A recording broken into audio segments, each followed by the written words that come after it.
Well, happy Wednesday, everybody, and welcome to Spirits Beside Us Live. My name is Chris Lippincott, and I am so glad to have you here. If you haven't seen it already, then what we're going to be talking about today is how you can connect with Spirit. So I'm so excited to talk to all of you about how you can improve your connection with Spirit. In fact, what we're going to be talking about specifically today is we're going to be talking about how you can connect and strengthen your connection with spirit, specifically about how you can open and allow and you can trust and surrender. Because learning how to connect with spirit is so important, so special. If you're on your spiritual path, it's important. If you're learning to open up to spirit, it's important. If you're learning to connect with your spirit guides, it's important. If you're trying to, help others by bringing in communications, that's important. So, however you're doing this, perhaps you're a spiritual healer. That's also important. It's your connection to spirit, and that's what we're going to be talking about today. So I welcome you all, and I can't wait to talk to all of you. I see a whole bunch of you already here. This is great. I'm seeing Angie and Maria, seeing Funky Fresh. Hey, Funky Fresh. I love it. It's great. So it's always good to have you guys here. You know, we're always here every Wednesday at 5:30 Eastern, and that's what we're always been talking about. We're always been talking about some form of spiritual connection, meditations, healing, what have you. If you don't know who I am, or if you've never met me before, my name is Chris Lippincott. I'm an international medium, best-selling author, and spiritual teacher. And what I do is to try to share all the experiences I've had, knowledge I've learned, things that I've learned from my 20 years of doing this, and trying to express that and try to help others so that they can improve their connection, because it's that important. What I'm trying to do is to help raise the spiritual awareness and consciousness of humanity, because we all can do this. We all can raise our vibration. We all can connect with spirit. And when you do, it's an incredible journey. It's really something that is, it's a beautiful thing that you're able to do. So one of the things that is so important, I want to kind of just like jump the gun, go right to it, is start saying, hey, how do you connect with spirit in the first place? So many people say, well, is it my imagination? Is it my spirit guide? Is it my angel? Is it, am I going crazy? Everybody's got different, perceptions of what connecting with spirit is. And many times when I'm teaching students about connecting with spirit, they find that it's getting difficult. And they're like, why can't I do this? And so they get very heated, and it becomes something where they're just trying so hard that they get frustrated when the connection's not there. The more that you actually allow yourself to be a receiving instrument, an antenna, a relay station, a recipient of the energy, you're no longer blocking the energy. So, one of the most important phrases that you can take away from today's show, if not any education from spirituality or mediumship, is the phrase trust and surrender. Trust and surrender. Probably the two most important words in spiritualism, mediumship, trance, anything that has to do with spirit. You've got to basically let go. You've basically got to allow spirit to come to you and communicate with you in the way that they know how. Because if you try to tell spirit what form you want, how you want them to talk with you, how you want them to, connect with you, you're going to be forcing a round peg into a square hole. Imagine it's just like anybody else, right? Let's say you're standing in front of somebody else, you're sitting across from somebody else, and you're saying, okay, I want you to converse with me, but I only want you to use these kind of words, and I want you to these kind of phrases and this kind of thought process. So I want your words to fit into this box, right? It's got to fit in this exact framework. Do you think anybody would be able to, communicate that way? You try being on the receiving end of that request. Can you think of how you'd be able to communicate? Pretty damn tough. So imagine what spirit is going through, even if they know how to communicate and they're trying to get their concepts across to you. You set up this filter, this limitation, this concept where it's like, okay, these are the limiting factors. I'm only going to accept your communication in a certain way. It's not going to be very efficient, is it? And spirit is nothing but efficient. So that's one thing, definitely. If you're understanding this in the beginning, I'd love to hear it, and definitely, ask questions throughout this whole session today. Always ask questions about everything that you're hearing, seeing.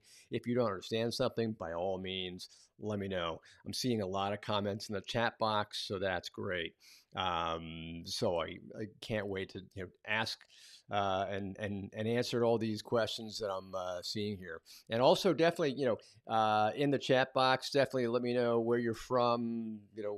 Your yeah, what you're doing, and just, let's make this an interactive session, okay?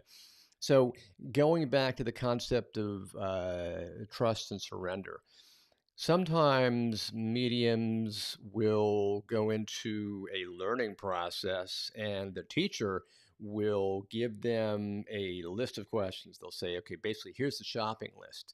And the shopping list is very much akin to a list of pieces of evidence, right? It's like, okay, I want to get the career of the communicator. I want to know how they passed. I want to know their personality. I want to know how they dress. I want to know how old they were. I want to know the date they passed. I want to know what their hobbies were. I want to know their facial features, their physical features, how they dressed, and it just goes on and on and on and on and on. So if you put that concept in your mind and you say, okay, spirit, I have to have these pieces of information, and it's always going to be the same way all the time. If you go into that mindset, that means you're always, not only are you looking for those pieces of evidence, but you're almost demanding those specific pieces of evidence from spirit, which in the beginning it's good to have an awareness of those are the pieces that you're looking for and you should keep an eye out for, or a mind out perhaps. But what so many beginning mediums get caught up in is that shopping list, and that's very limiting because it puts you in the framework of awakening your conscious mind, because you're always looking and saying, okay, uh, what information can I get? What information is spirit giving me? Does that fall under the career section? Does that fall under the hobbies section? What are they telling me? And then you wind up trying to communicate with spirit yourself and literally asking questions, saying, okay, give me your birth date, give me this. And so your active conscious mind starts kicking in, and that would be the immediate limitation to your communication. Because as you probably well know, the most important part of communicating with spirit is sort of going off into like a daydream state, a very light trance state, where your right brain, your creative mind suddenly opens up, and your analytical, logical left brain closes and shuts down. So that at that point you're suddenly becoming that vessel, that allowing instrument where you're just receiving all this stuff. Where do you think artists and musicians get all of their inspired creations, their art, their music? Are they sitting there and they're very logical and think, okay, well, the paintbrush has to go exactly here, and the line has to look exactly like that, and the person has to look exactly. No, that's not the way they work. And an artist lets it flow. A musician, when they're writing the music, they just let it flow. Do you think Beethoven sat, composing these great pieces of music by saying, okay, well, let me exactly think it's got to be an absolute third, maybe a seventh, and the note's got to do this and that. No, he went with it. He flew.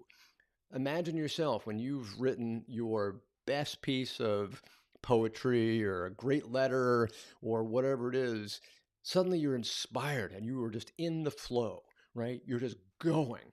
Are you analyzing the flow? Are you thinking about the flow? No, you're just letting it rip, right? Let it go. And it's the same thing with spirit. Be in the moment, be in the flow, allow spirit's flow to come to you. Some of the best conversations that we humans could ever have, if you think about it, is when we're going back and forth and we're in the flow and lickety split, back and forth, back and forth, back and forth, back and forth. We don't sit and have a great conversation and pause and go, let me analyze this for a second and let me try to figure this out. I want to be logically thinking about this and analyze the prior statement. That's not the way it works. When we have great conversations, it's back and forth. We're barely having a chance to think because we know we're in the flow and it's flying, right? It's exactly the same thing with spirit. When spirit's giving us that information, that's just flow, and we're just receiving it. And better yet, if we're in the flow and we're getting all that information, we're just turning it around and staying in the flow and giving it back to the recipient. We're saying, okay, Mr. or Mrs. Sitter, this is what I'm seeing. This is what, you're not even there, right? You're just sort of like the middleman. It's like you're gone. And that's the whole concept of just, surrendering to the information that's coming to you. And another aspect of communication with spirit is all about the concept of trust. So many beginning mediums start thinking, is this real? Did I hear that right? Did I get that information correct? Is that spirit or is that me? And what part of that is coming up? What part of your brain is telling you or asking that question? That's your logical conscious mind's coming up with that question. It's analyzing. You got to get out of the analytical side of the equation. You got to get out of that logical side of the equation because that's going to wake up your conscious mind. And the moment your conscious mind is in there, your communication is doomed. So you've always got to allow that creative right brain to always be in control. Just allow, be creative, just say, oh, yeah, it's great. And it's like when you imagine that red apple, for example, are you analyzing the red apple? Are you saying, okay, well, pi r squared, the size of this apple is this, and it must weigh 3 grams, 3.256 grams? No, that's not the way you're thinking. You're looking at this gorgeous, juicy, phenomenal, ripe red apple. Oh, and you're just saying, and your taste buds start to go, and like, oh, I've got to eat that apple. That is so fantastic. You're lost in the moment. You're not analyzing it. It's the same thing with spirit. With spirit, you're just lost in the moment. You're gone. You're connecting with spirit. So you've got to trust everything that you're receiving, everything that's coming to you, everything that's coming into your awareness. Don't question anything that you're getting, because the moment you start to question it, the moment you start to analyze, is the moment that your conscious mind begins to take over, and it's a downhill spiral from there. So always just trust everything that you're receiving, because once you put the trust in spirit, spirit knows what it's doing. I mean, spirit's intelligence is far greater than we are in the physical. So trust what they're doing, trust what they're trying to say, because they're trying to say it in a way that not only will you understand it, but it's not even about you. That's a whole nother session. But they're trying to say it in a way, ultimately, that the recipient, whether that's you or the sitter, the recipient would understand it. And they're trying to get that information across because they're trying to tell a story. They're trying to give you the information that the ultimate recipient is going to understand that. So it's up to them to give that information. Sometimes what they'll do is give us pieces of information that has multiple meanings, because spirit is using an incredible amount of energy, so they have to be very efficient with everything that they do.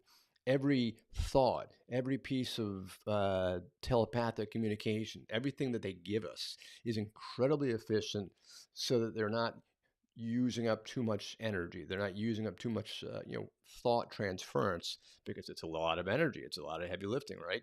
So it's very, very efficient. It's tough to kind of get through this thick veil of a human awareness. And that's really what the veil is. The veil is not some physical thing out there. The veil is our human awareness. It's our mind.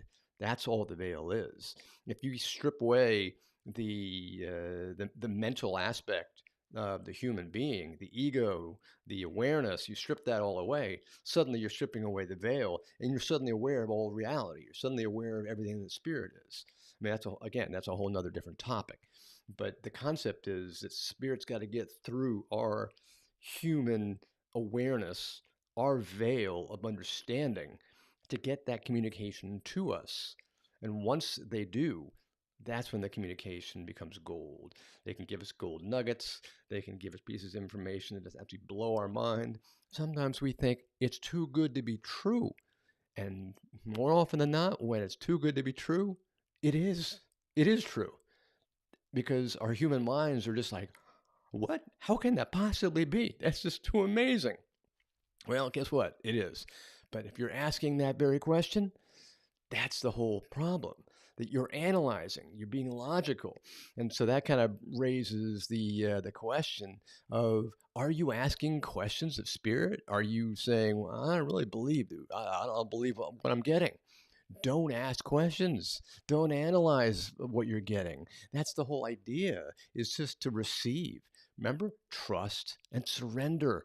Don't analyze. Don't be logical. Don't ask questions and say, well, is this really happening? Or don't ask questions of spirit and say, Spirit, can you give me this piece of information? Not during a reading, not when you're trying to communicate with spirit, because that's going to, spark the logical, analytical, conscious mind. And the moment that happens is when you're going to, lose your link. You're going to lose your power. You're going to, lose that connection. And that's what's so amazing, is that you've got to allow yourself to get there. So that's really sort of like the whole crux of the point that I wanted to bring up is trust and surrender. So when you're trusting and you're surrendering, you're allowing yourself to kind of step away.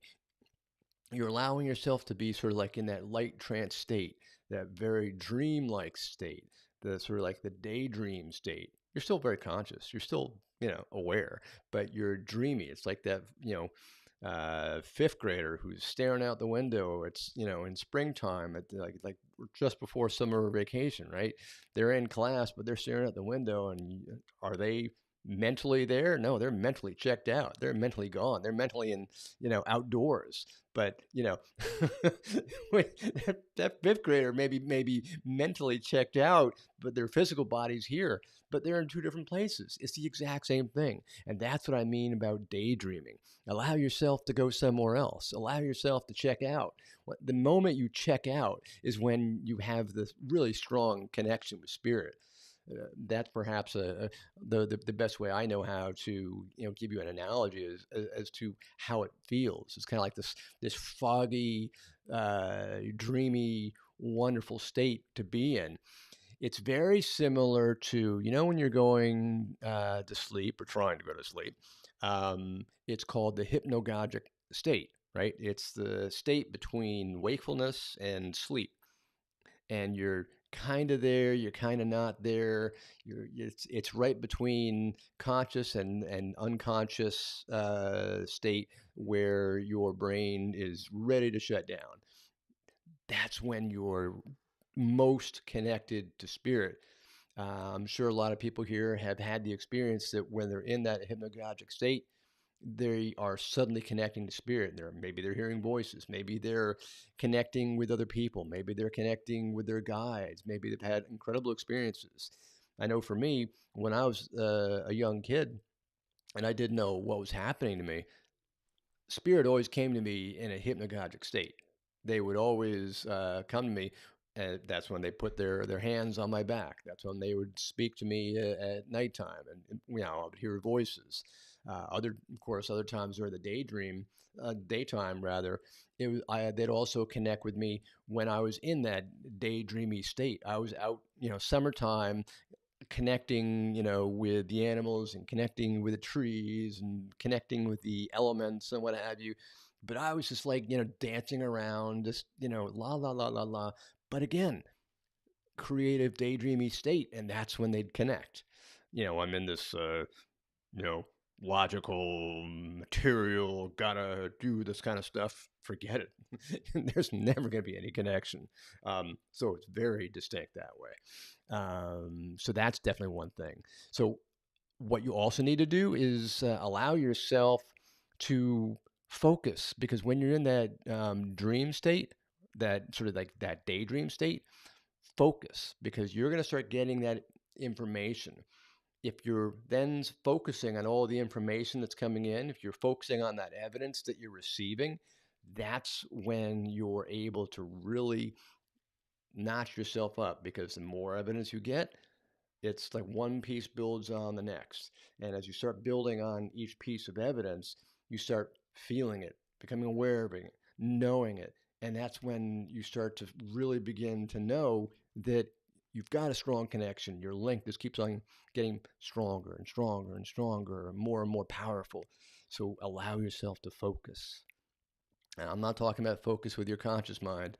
I'm focusing on the awareness in your creative state, focusing on everything that's coming in. You're just like, oh, this is great. And you just like pass it on. So you're focused on what it is. It's how it's focusing without being consciously involved, if that makes any sense. I hope that makes sense. So let me pause there, because I'm seeing there are a lot of questions here, which is great. And I'm seeing a lot of people saying wonderful things. A lot of people saying, thanking for contacting this, because I know there are a lot of people who are just getting started, and that's kind of what this is all about. It's trying to help people understand, how do you get started? How do you begin to understand? Because there is definitely an awakening going on in the world. People are trying to connect with their own guides. People are trying to connect with their own loved ones. People are starting to feel that, hey, they can connect, and maybe they want to help other people. Maybe they want to do readings for other people. Maybe they want to receive information from other people, from the spirit, and then give that information to others, because that's what mediumship is all about. It's spiritual healing. It's just giving the messages, it's passing the messages, and just giving the sheer evidence is healing all by itself. So that's another thing. Um, and love this information. A lot of people saying, "Oh, love the the book and all that. This is great." And seeing a lot of people from all over, from Florida, from Texas, from UK. A lot of people here from Dallas. So it's great, from Minnesota. Oh, phenomenal. Okay, let's see. One question here. Struggle right now is I'm trying to do this and then build a business around this.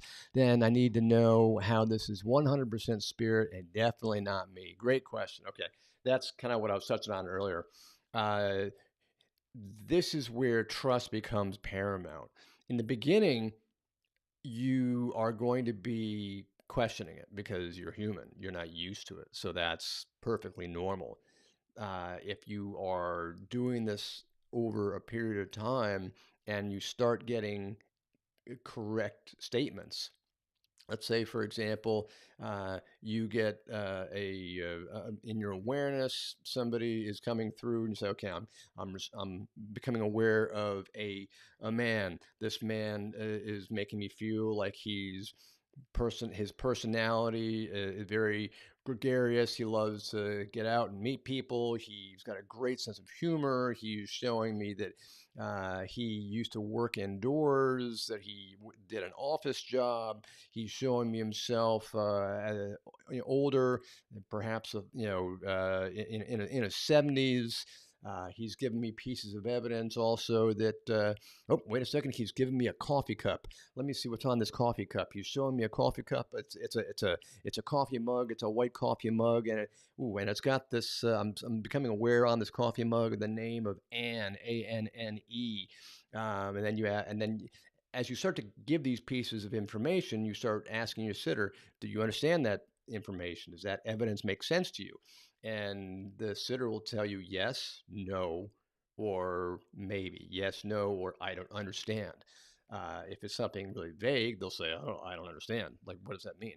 Or sometimes they just won't know. Sometimes they're like, doesn't make any sense to me. Or um, maybe you've identified the person and they know who the person is. Maybe you're saying, okay, I've given all this information about the spirit communicator, and the spirit communicator is giving me all this information. You don't understand who this is.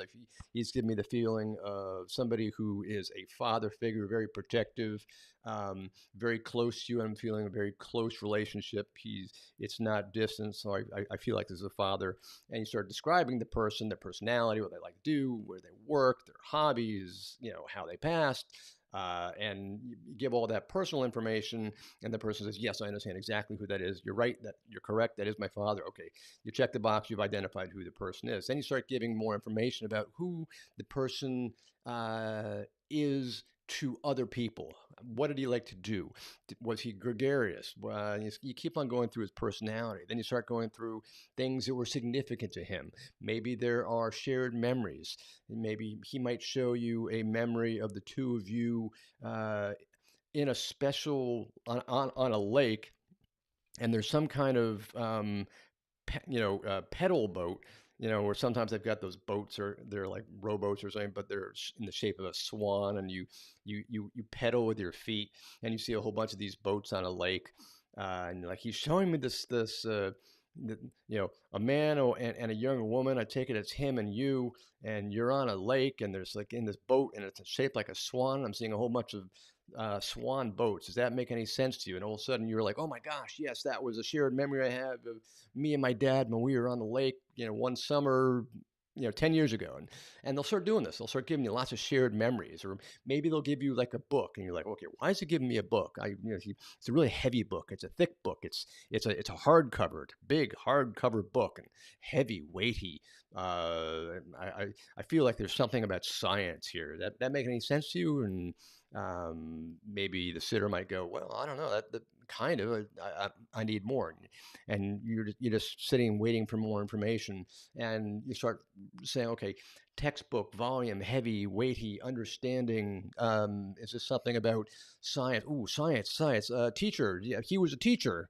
And all of a sudden, the sitter goes, oh my God, you're absolutely right. He was a professor of science at whatever. So you start getting the idea of all these pieces of information start coming into your awareness, and all you're doing is relaying the information that you're receiving to the sitter. In the beginning, you're going to be afraid, am I wrong? I'm afraid to give the information because I'll look like I'm wrong. And that is perfectly fine, because in the beginning, your confidence level is low because you haven't done it a lot, and that's completely normal. But the more that you do it, the more that you start bringing through all the evidence and all the information, and your accuracy starts going up, and the more that you're starting to hear from the recipient, yes, that's absolutely right. And the more you start seeing that, yes, the information that you bring through is accurate, and the more your accuracy is more consistently accurate and more consistently flowing correctly. Your accuracy, can be 60%. That's all right. 50, 60%. So long as it's, consistently doing this, you're like, okay, that's good. You know, that's all you need, because it's your confidence. In the beginning, you're gonna say, okay, well, I don't have a clue what's going on. I'm getting this awareness, but it's kind of there, kind of not. But that's okay. In the beginning, you're not going to be confident. You're going to be questioning yourself. But that's why I've been focusing so much on trusting, this trust spirit. You may feel ridiculous giving some of this information because you're not used to it, but that's okay. Spirit knows what it's doing. So I hope that, I mean, that's a long-winded answer, right? But I hope that answers your question, right? So I know it's been, a lot of people's struggles. Um, yeah, and also saying when you've got dreams, the spirit's trying to tell you something. Yeah, absolutely. They're always coming in and giving you information. So that's something. What else here? What else we have? Heard in the intention. First, a call in the spirit. How does that fit with surrender? Good question. Very good question. Intention is what you set in the very beginning. You just sort of set your intention to try to work with spirit. You set the intention to try to work with certain, not specific pieces of information, but the intention to connect with spirit and bring through information that's for the highest good for all concerned. If you set the intention broadly, then spirit will work with you in the way that they know how. Because some people, it's just like humans, right? Some people are better communicators visually. Some people are better with sound. Some people are better at memories. Some people are better at taste. Some people, each person has a better skill set in different areas. So they're going to start working through different clairs based upon their own fundamentals, their own experiences, their own abilities. Some spirit people are great at visual representation because they were visual in the physical. So they're going to stay visual. And so they're going to be bringing through lots of visual pieces of evidence for you. Others are going to be very sensitive, very emotional, very feeling oriented. So they're going to bring through things that fire on your clairsentience. So they're going to be very clairsentient oriented. And so you can't say, okay, I only want you to bring through visual information. If you're trying to say that to somebody who's a clairsentient communicator, you're not going to get any connection. You've got to be open to whatever the spirit is going to bring to you. You can set the intention and hope that you'll get a spirit who is working with you on that. Secondly, you can also say, okay, spirit, in this reading, I want to practice my fill in the blank, clairaudience, my clairsentience, my claircognizance, my clairgustance, whatever it is that you're working on. You can set the intention, right, to try to work on that and say, I set the intention to, today I'm going to set the intention to work on names and dates. Okay, spirit will try to work with you. They'll try to start giving you more names. They'll try to give you more dates. But don't limit it to the point where you're saying, I'm only going to accept names. I'm only going to accept dates. And don't start saying up to the spirit world, all right, come on, Mr. Communicator, where's your date?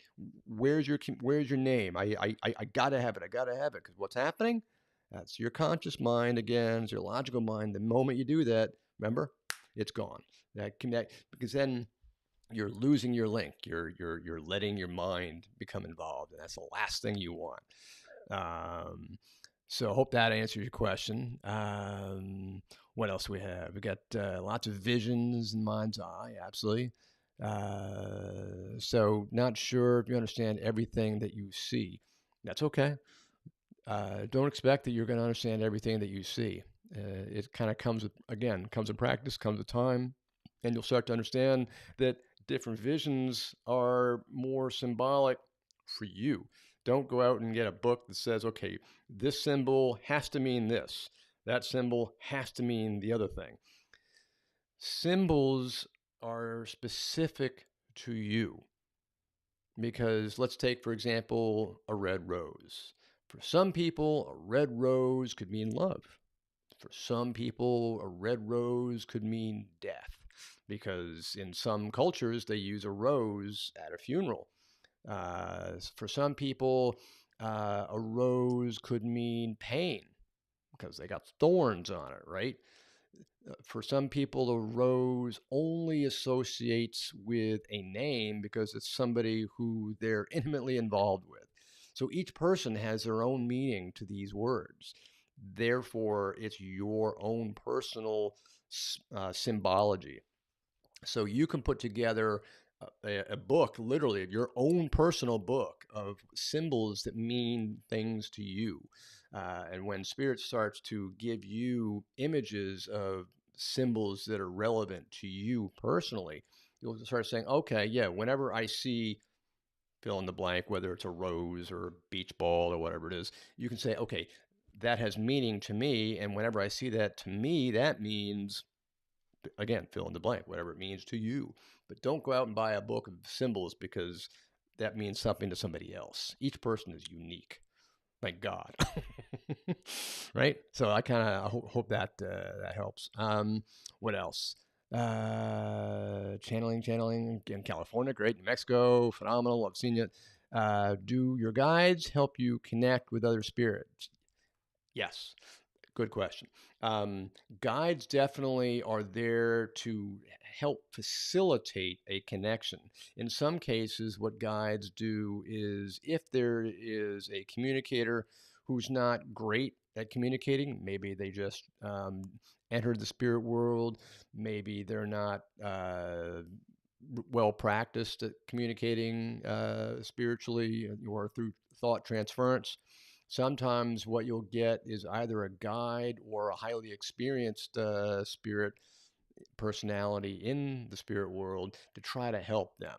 There's always a facilitator at or nearby the communication.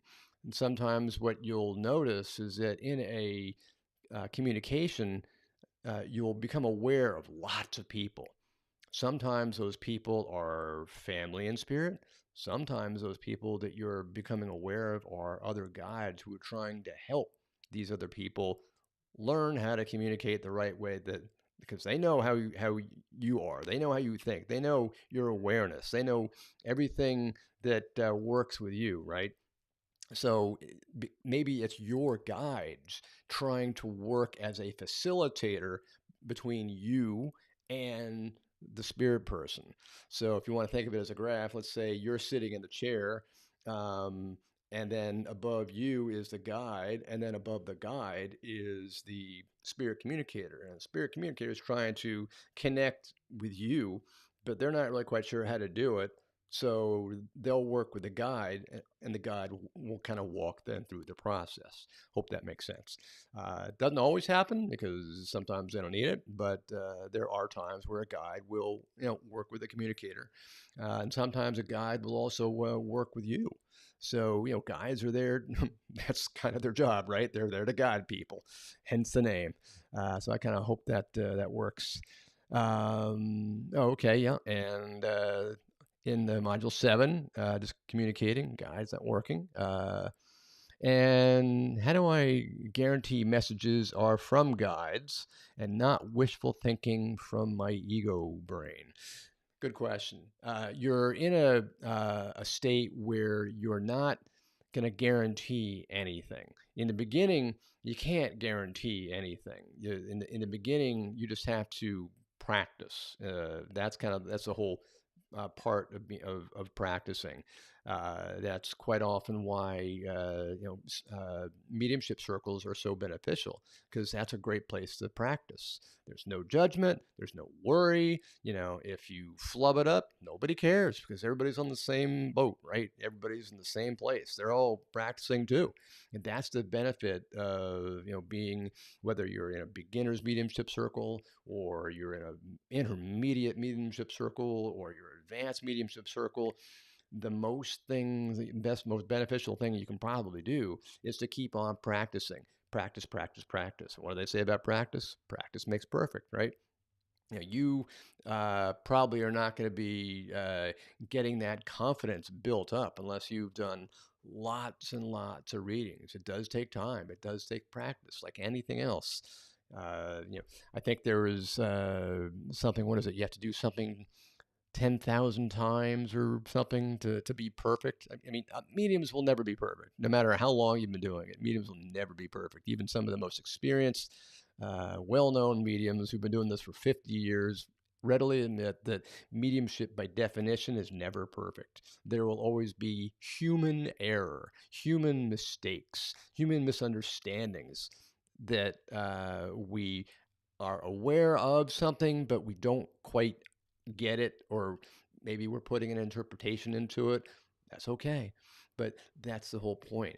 If we just try to open ourselves up and allow Spirit to give us that information and we relay it exactly as we're giving it, then there's no interpretation involved.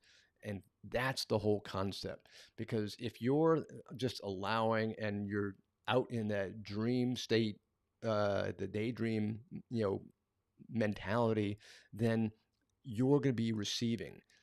If you're at a point where you think your mind is working, then I would then ask you, who do you think's putting the information into your mind? Where is it coming from? Odds are it's coming from Spirit. Unless you're, one of the world's most creative people, which is great, Spirit's going to be working with that too. Spirit basically drops information, energetic pieces of awareness, into our awareness. It's thought telepathy, it's thought transference. They put thoughts into our awareness. So work with that. And so I would just keep on saying, work with it, practice it, and just keep on doing it so that you start to get your own confidence. Because you're going to be asking that question of yourself for a long time. You're going to be saying, is this me or is this Spirit? Is it me or is it Memorex? Remember those commercials? Or is it live or is it Memorex? Whatever, I forget what it said. But the whole concept is the reading is going to be something where you're going to be questioning it. If you just allow it to happen and you trust and surrender. Remember, I keep on using that phrase: trust and surrender. Where is trust and surrender? Trust and surrender. If you just focus on it and trust on and surrender, then you will be in the right place. So don't question it. Don't say, is this my mind? Because the moment you start asking the question, is it my mind? That's when the mind wakes up and goes, oh, hello, you're asking for me? I'm here. The moment you just ignore the mind and you go to your dream state, all of a sudden your dream state is open and receiving, and that's when you're getting your best evidence. Okay, so just keep on practicing that, right? I hope that kind of helps you, right? Great. And do I do any mediumship circles? Yes, I've got a mediumship circle every Tuesday afternoon. You can find the mediumship circles on my website. I think I want to say they're 5:30 every Tuesday, something like that. So they're like $10 or something.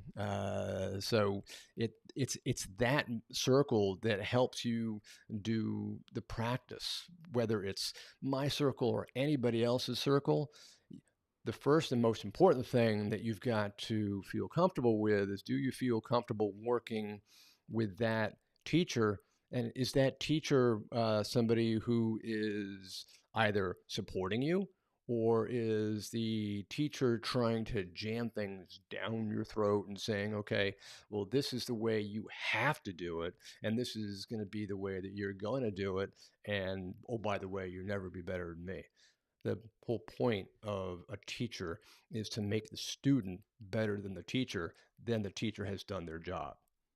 And that's kind of the way I teach my students. That's the whole way I run my school, is to make sure that my students hopefully surpass me.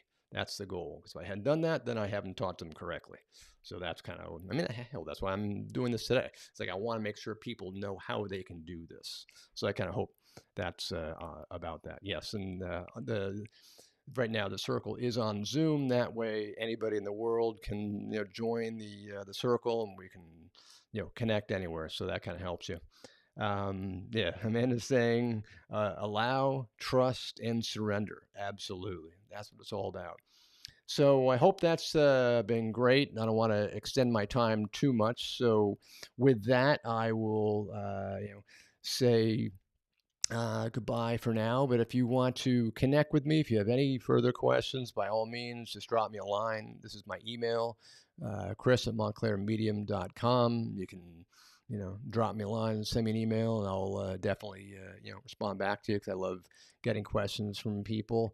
And if you're finding that this channel is giving you information that you enjoy, if it's something that you find valuable, by all means subscribe, because that way you'll find that there's alerts that will come into your email or YouTube or Facebook or whatever it is, and you'll always be finding that the alerts are telling you when new material is there, new videos, new topics, and what they are. So by all means, subscribe, and it basically adds you to the flow. So do that. So I hope you got it, and hope that everything was great. And I'm sending you all my love and light, and I'm wishing you the best. And keep practicing, because that's what it's all about. Practice makes perfect, right? So with that, I send you my best, and I will see you next week. Until next time, this is Chris. Bye-bye for now.